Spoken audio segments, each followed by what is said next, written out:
So Inktober is on full force already. We're 4 days into it when you're watching this video. Well, for me it's actually a bit earlier, but for you we're 4 days into it. And I must admit I have cheated a bit to actually make this day 4. It's probably not going to be day 4 I post, but just take it as it is the day 4. Because it's really hard to record and post on the same day, so I decided to do this a bit ahead.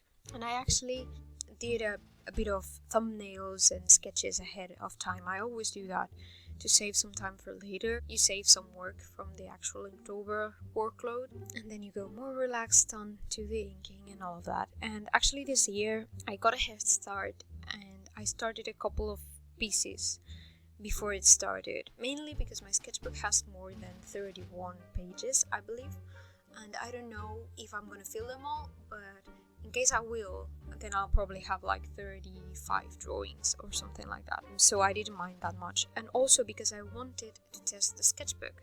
And you can see by the title of this video that my plans might have been spoiled. I run into a bit of trouble. Well, you see, I made this sketchbook that I posted in the previous video. And I had this paper laying around that a friend gave me. They had a stack of paper. They work in a printer. So they had like a big stack of paper that they didn't use. And it looked like kind of drawing paper, so he gave it to me. And I hadn't tested before. I put it in a sketchbook, like a few pages in a sketchbook, but I hadn't started it yet. I decided to put it in this sketchbook because it looked like watercolor paper. It's quite heavy and it's textured, so I thought it would be suited for inks and washes and stuff like that. But turns out it doesn't. And it is my own fault for not trying it beforehand. But well, you have to deal with it as it is.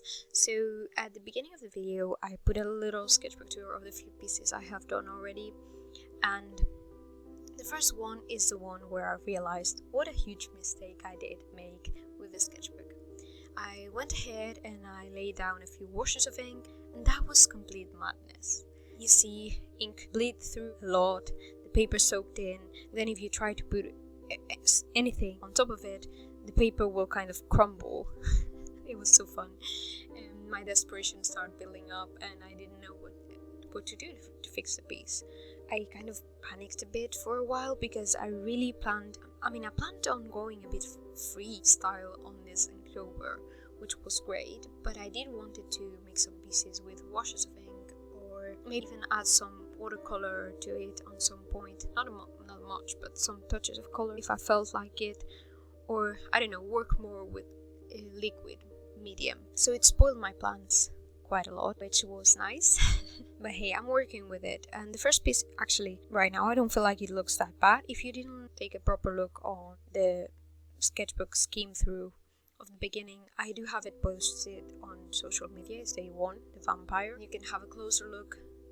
And it doesn't look that bad. I mean, after a couple of days, I looked back and I decided it doesn't look that bad, so I was going to keep it. But it did make me struggle for a bit, because it's honestly the kind of paper that when you lay a brush with some water on it, it just bleeds a lot and it creates a big spot of ink, and it's kind of uncontrollable. And you can see I'm actually complaining a lot now, but I've decided I kind of find a method through it. And the only sad thing for me is that honestly the illustrations won't look as good as I feel they would look if I had my way. But I've decided to work more with fine liners. Fine liners are the thing that works the best in this kind of paper. It has kind of a cardboard feel, and it soaks everything it touches. I've tried with inking nibs.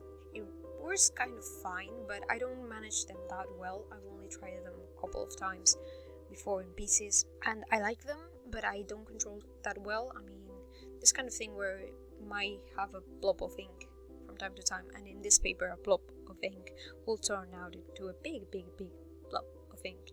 So yeah, that's a no. I wanted to use more of brush pens. I have the Pentel brush pen I'm showing at the beginning, and I have another one which I don't remember the name right now, and I also have a Kuretake brush pen, which isn't really a brush pen with fibers. It's more like a synthetic nib kind of brush, but it is quite nice and I like it. But again, They work well, but the paper also soaks through a lot of the lines, so you can't control the thickness of the line as well as you would. And I feel like the pen brushes kind of feel dry with this paper, maybe because it soaks so much ink. I feel like they dry up really fast when you're working with them. It hasn't been that easy to get pieces done here, so I've decided to go for something simpler with my pieces. You probably have seen in the beginning that I'm going for a lot of line work and some touches of color, because I kind of managed a way to add some color to it with watercolors. I wanted to try with the liquid inks. I have a pack of Winston & Newton colored liquid inks. I have them linked down below if you want to check them out. And they're nice because you can mix them and create different colors if you don't have a certain color. But I don't trust actually load a brush and paint with it on this kind of paper. So what I've done is using pans of watercolor and the Pentel water brush, the one that you fill with water and can paint with it, has been the best solution to add a bit of color to this paper. It also soaks up a bit of the saturations. It turns out quite dull, but at the end of the day it works quite well if I want to add a touch of color. I don't trust the liquid inks yet. I might try it at some point and see if it works, but for now I'm doing that. Let's see how this pans out. And for now I haven't been following a prompt list. I've grabbed a few prompts from here and there, and some of them have coincided with the days, because I've sketched some of the sketches beforehand and I had them in that position, so I decided to post it on the correct days. But I'm not following a proper prompt list, just grabbing ideas here and there. I'm not following the sketchbook order properly. You probably have seen me skimming through blank pages at the beginning too. I'm referring to the little clip at the beginning quite a lot on this video. I'm sorry if you had to go back at some point. I'm not following a specific order because sometimes I might want to do a double spread and sometimes I might not. And I don't know, I'm just skipping through because it feels like less of a commitment. I mean, I've always do sketchbooks from start to finish following the order, and I wanted to feel a bit free here and there to change it up and spice it up. This is taking a long time. Explaining my troubles. You always have more to say when you're talking about the trouble you run into than the good things you have to do. In this piece, it's actually a piece I did on the computer first with the symmetry tool. I really enjoyed doodling with the symmetry tool from time to time. I wanted to do this kind of girl with an octopus hair for a while, but I never really captured the octopus quite well, so I started messing with it and I liked it, so I transferred it to paper and then I cleaned it up. I don't put the transfer bit, I always transfer them from my computer screen, and it's kind of hard to record that, but I transfer it like the basic sketch, the basic lines, and then I switch and I finish the sketchbook. That's what I did in the beginning, and then I just inked it and add the hair with my brush pens, the ones I showed in the beginning. And the materials will probably be listed down below, but the sketchbook pencil is a cool erase. The other ones I've already mentioned, the Pentel one and the Kuretake one, and there's another one that I can't remember the brand of right now, but I will link them down in the materials too in case you want to check it out. And yeah, that's all. I hope you like this little piece. This one is one that actually turned out well.